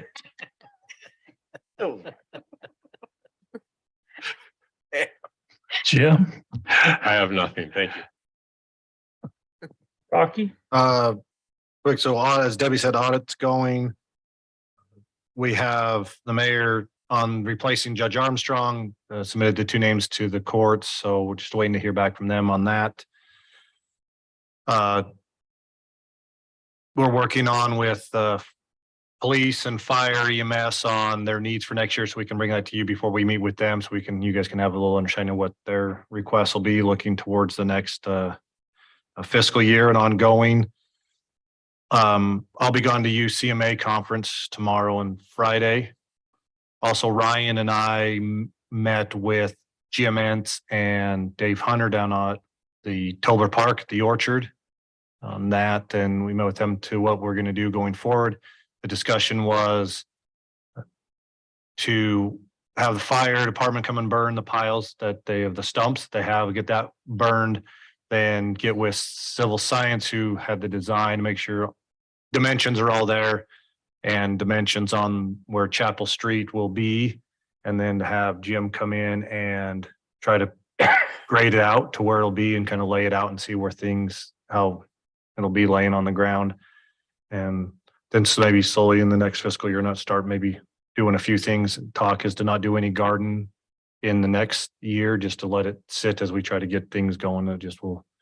So Dave Hunter was going to pass that along to the stake presidency to say, those who were called to that to maybe release them until a future time when we come back around and it's there to move forward with the garden and that. So How big is that piece? Acreage wise? 2 acres? Two. from Ramona's down, yeah. Might even be So- bigger. I think it's 2. Two's what comes to mind. So, Anything else, Uh, Brock? what's that? Yes, also, if you notice, we're hiring in the administration department. A flyer for position there. Ditzy Whitehead is retiring. Does she have a date yet? Spring, early summer. Yeah, you had hope. I hope, but no. Yeah, it's sometime around May. So we put it out. We'll hopefully try to get somebody in around the first part of the year. They'll have, about 4 months with Ditzy. And so, so that's out there if you know of anybody. And that, Big shoes to fill there. so. That's all. Okay. Oh, I also had the 23rd, November 23rd. I have it for next week's meeting to cancel the 23rd. Everyone good with that? I figured we'd have a couple of public hearings, just. There's a few who want to do a public hearing on the 16th if you'd let them.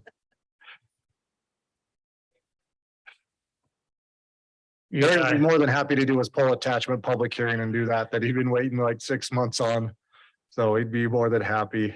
We could get it on the 16th, not the 23rd though. Oh, no, it's gotta be the night before. Christmas Eve or New Year or Thanksgiving Eve, pick your poison. I already got told by one person, don't do it. I gotta bake pies all. He's nodding her head. And I'll be gone. We tried to tell her just to bake them here and we could sample and see how they are. So, Will cancel. so, okay, so we have that and then, so we won't meet again after the 9th until December 7th, work meeting next week. So. All right, anything council? Mayor, I will not be here next week. Mrs. Shakespeare, Oh, are we gonna have a quorum? Mrs. Shakespeare and I are doing English lessons for youth in Bora Bora. It's humanitarian. So. I'm sorry. Love to be here. This, you Our guys' civic service, duty. I think it's just amazing. Are we gonna have is the rest here? You guys gonna be here? Yeah, I'll be there. Okay. Anything gnarly on next week's agenda? Doodle puzzles. Yes, Well, that's a piece of cake. puzzles will be here. Cancel the meeting. What else do we have this morning? On the 9th, Yeah, the yeah. swoon thing, April. April Hickman. yeah. Hickman. So, Cool. Okay, everybody be here. If you're gonna be gone, let us know early. So did you say yes or no on the 23rd? we're canceling the We're canceling. 23rd. Okay, good. Yeah. You gotta make pies. No, we're coming back from Thailand that day. Oh, from time you go on service mission too. This is so nice. Billing, I've cheated. Okay, work meeting, we are adjourned. Thank